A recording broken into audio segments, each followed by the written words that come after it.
I always have something like this sitting on my breadboard at home. So the crust left over from a loaf that's about 5 or 6 days old.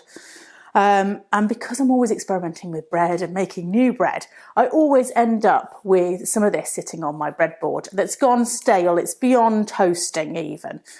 There are loads of things I could do with it. I could make it into breadcrumbs, croutons, etc., puddings. But what I really want to show you today is how to make this into a new loaf of bread, because that's a really good way of using this crust end up. It doesn't matter what size of bread you have left over. This happens to weigh 150 grams, but it could be more, it could be less. Okay, so if you've only got a small slice, you can still put that in. But what I'm going to do is put it into a bowl, and because it's really stale, it's going to be quite hard to rip up. So I'm going to soak it first and then rip it up later. If it was fresher, you could just rip it into chunks before you put the water on. So that's 150 grams, and I'm going to pour in, and this is just warm water. I'm going to put 300 grams over the top. And then what happens is that just sits and soaks. As soon as it's soft enough to rip into chunks, I will do so that it's got more of a surface area for the water to absorb into. And that will just sit. Now that could sit all night if you wanted to do it the day before. It needs to sit a couple of hours just to get nice and soft and absorb all that water. And then what you do is you break it up into much smaller chunks and then just mix it into any bread recipe that's your favourite. So I'll show you just a simple plain white bread recipe. This is using some sort of, it's brown sourdough that I've got here. It doesn't need to be sourdough, it just needs to be a bread that you've got left over on the breadboard, and you're just mixing it up into your next dough. It means you're not wasting bread. It means that you're adding additional layer of flavouring to your bread, your new loaf of bread. And in theory, you could continue this on and on with the next loaf, use that crust to add to your next loaf of bread. I originally got the idea for this from James Morton's book, Brilliant Bread. He calls it revival bread, which is a great name for it, but just means that you're using up all of those nub ends of bread that are lying around. Here's the bread after about an hour and a half of soaking. I've got the crust and everything in there. As soon as I could break it up, when it had softened enough for me to break up, I did into smaller pieces so that there's greater surface area to soak up that water. And now I'm just breaking it up a little bit more before I add in the rest of the ingredients. But you don't have to be, really concerned about this. It adds quite a nice texture if you've got the larger bits of crust in there. And then in here I've got 500 grams of strong white flour. Now you could use any flour that you liked that you normally use for a loaf of bread at this point. And then I'm going to add some easy bake yeast. This is a whole sachet, but I'm not going to use the whole sachet because I tend not to normally. What I normally tend to do is use about 2 grams in each loaf, and I just let my loaves rise for a bit longer. So I'm just going to mix that through before I put my salt in. And you can go with 500 grams of flour, you can go anywhere between 5 and 10 grams of salt. I normally like to go for about 7 to 8 grams, that was 8 grams there. And then I'm going to need a little bit more water. There was already 300 grams in that, the bread that I was soaking, so I'm just going to add in another sort of 30 grams and see how we get on. Okay, just going to take it off the scales and then start to mix it through. And the water that's in that bread will start to mix with the flour, but I am going to need a bit more water splashing through. It will depend on the bread that you've used, how much it soaks up the water. So I like to use,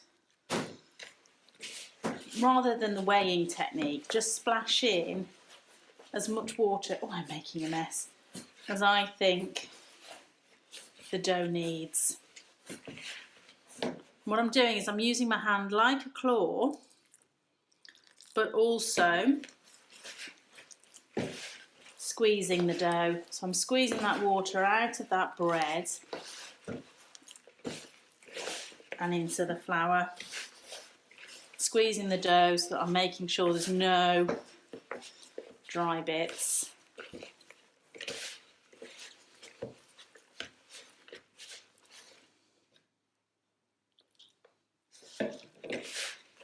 And I need a tiny bit more water.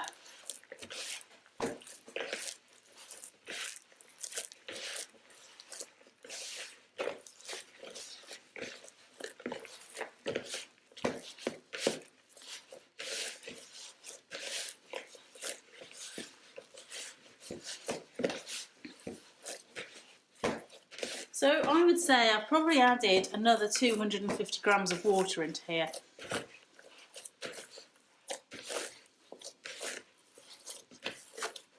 It's quite a stiff dough, but I'm going to let it rest.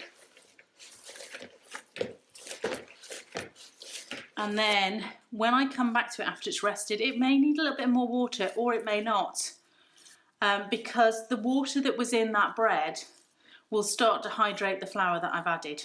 Okay, so can you see there the texture that I've achieved? I've got bits of bread, like this bit here, in the dough there, which is the way I like it. You can finely mince your bread in a food processor before putting it into the loaf if you prefer. Okay, so I'm just going to let that sit now. I'm going to cover it. You can cover it with a cloth, with a shower cap, or with another bowl like that. I'm going to leave it covered for at least sort of half an hour, come back to it and assess whether or not I need to splash in a bit more water. Then I'm going to do rounds of stretch and fold, which is the way I like to develop my dough, until I'm going to do 3 rounds of stretch and fold on it, giving it a rest in between each round of stretch and fold. And then I will let it ferment until it's doubled in size, and then I will shape it. It's had about half an hour now.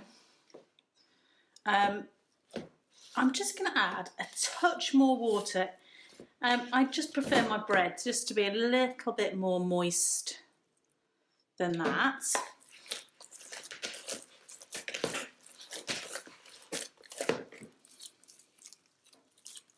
Okay, so what I'm going to do now is the first stretch and fold, and as I do those, that water's going to be absorbed into the loaf, and I'll make adjustments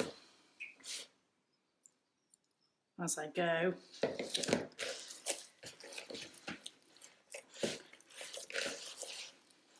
So you can see what a difference having that old bread has to the loaf. It's not at all as stretchy as you would expect a white dough, a simple white dough, to be, because it's got the addition of all of those breadcrumbs in there.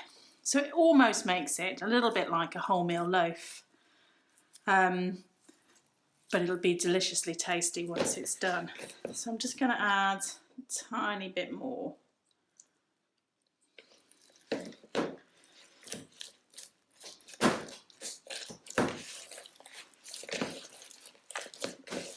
And then it's going to sit for perhaps another half an hour before I do my next set of stretch and folds. And it'll look different again by that time. That water will have been fully absorbed into that dough. Gluten will have started to form, and we'll see how we get on with the second set of stretch and folds. Cover it up again so that it doesn't dry out, and leave it in a warm room. It's been about another half an hour since I did that first round of stretch and fold. Now remember that I only put in about 2 grams of easy bake yeast into here, so it's fermenting very slowly. If you put in more than that, if you put in the whole sachet, this would have risen quite considerably by now. It's at the right texture, so that's the texture I'm looking for. So I'm not going to add any more water this time. And you can see how the gluten has developed here. Okay, so if I stretch it, even with those breadcrumbs in, it's stretching and almost becoming transparent before it breaks. So you can see it's got good gluten development going on. And that's just after the mixing, allowing to rest for half an hour, one round of stretch and fold where I added a little bit more water, and then I've let it rest again for another half an hour. So in those half hours, I'm busy getting on with other jobs, doing things. You can see this is quite a stiff dough to pull out. It's not like a normal white dough because of those breadcrumbs, the additional weight. And one more and that'll be enough, because if I could pull now, it will tear. So I want to avoid tearing. I'm just doing stretch and fold. And then what I do is I bring the edges in together, turn it over into a ball, cover it. It'll have another half an hour, third round of stretch and fold. Then I'm going to leave it to ferment, get double in size. Then I'll shape it, allow it to rise again. Then it'll be baked. So here it is. It's had 3 rounds of stretch and fold with half-hour gaps in between each. And then it's had about 3 hours at room temperature. Our kitchen is not particularly warm, so it's had a lovely slow rise. Can you see the honeycomb aeration there? Lots of honeycomb aeration going on. It's beautifully light. So just going to lightly flour the surface, take it out the bowl and shape it. And I'm shaping it for a tin. So I take the 2 corners, stretch them up like cat ears and fold them to the centre, and do the same at the bottom. Dust off the excess flour. I was a little bit overzealous with my flour.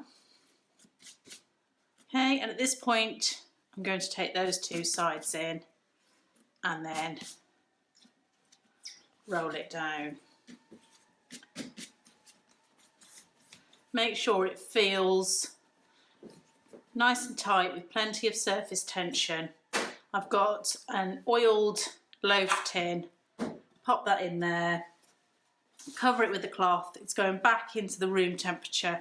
It'll take between half an hour to an hour now to prove ready to be baked.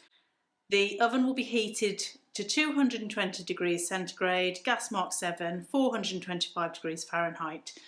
When I put the oven on to preheat, I'll put a solid shelf in there so that heats up too. And then the tin will immediately hit that hot heat on the base and will experience oven spring as a result. And it'll bake for 30 to 35 minutes, and then I'll show you what it's like when it's baked. Here's the loaf out of the oven and cool. It's cooled properly and fully now.